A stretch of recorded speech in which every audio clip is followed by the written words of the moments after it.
So anyway, that has happened repeatedly here.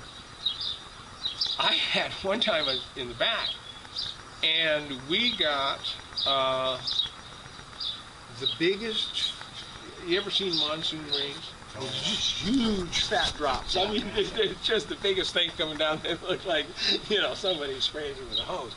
About a 30-foot diameter funnel, just like opened up, and it rained for about that type of rain for 30, 40 seconds. And I'm going, you know, I was hunkered down. I just barely had time to flinch, and it rains, and then it was over. And I'm going, and it didn't hit any place else. It didn't even come over here to the house, but it hit right smack in the back of the yard. This is these vortexes that begin to develop. Now, we've contoured the ground here. At times, I've been 6 feet down. 6 feet down, and we eat our paths and put them up and then roll them over and move them sideways. We're a couple of feet up and down, but we're sitting on top of 4 or 5 feet of dirt. That's what this fig tree, this was a 4-foot long cutting, that long, 3.5 years ago, this thing. But it was off a tree from the back, so it was actually an 8-year-old tree, enzyme-wise and maturity-wise. Yeah. Scratch the bark, and I can drive a steel rod and just do this. Just keep driving it in, driving it in, driving it in, driving it in, and then take that and stick it right down the hole. And I'll take some of my very best soil combinations and make a tea. Make a little tub, put the little compost tea. Make a little compost tea, and then pour that down the hole as its first spring, and then rest it. But then just plant weed or something around it, and so it stays in the shade. Yeah. But suddenly, once it took root, think of this. My root's this long to start with, and it's doing what? It's doing something that nobody else is doing. If you dig in any yard out here, what do you have? You just made a caliche pot. Right. You just made a caliche pot, no matter where. You know, if I put my tree in, you know, and you have the people come in, they dig the hole. Where? It's going to eat what's in the hole, but those roots are, it's just there. What the heck, and where am I? How am I going to unpack this stuff? Especially when I don't get deep water.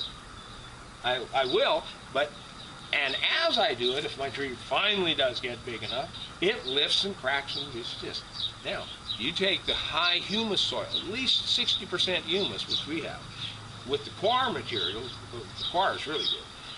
What happens is that when the coir and the humus expand and take this up, they're taking up what? They're taking up my micronutrients and my fish emulsion. And it goes, so when the root propagates and starts, where's the food? Right here. Right in front of it. Yeah, right in front of it. It's not just getting a lick as it goes by. It's actually going this way. And you'll find that the root mass will get fuzzy, fuzzy, fuzzy, fuzzy, fuzzy. Far fuzzier than any other. Well, guess what? That's the way, the mark of the mature soils of the world. Sure. Instead with your yearly gardening, instead of adding the fossilized humus, you actually create an environment that will make its own. Yeah, and it's rolling over, and our worms here become your best workers. They're superfood. Now, have you introduced any of the mycorrhizine in here? Yes. In fact, there's a whole host. The list is about this long. Yeah, they usually come with 10 or 12 species when you... Yeah. I had one bottle of 22 or 23 different types, but I've also used the EM out of Tucson, effective microorganisms. That's the stuff they sent to Katrina, by the way. Sent by the barrel. It's brewed like beer. Yeah.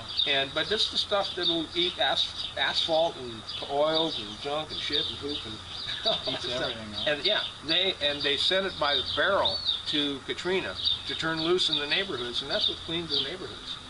And did you know that good thing, bad thing? Who's to say? BP spill was a nasty thing, but something happened.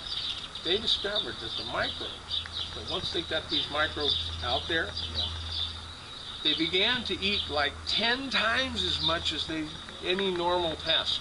Yeah, they've evolved. Yeah, they've evolved into a super consumer of this. Well, That's nature.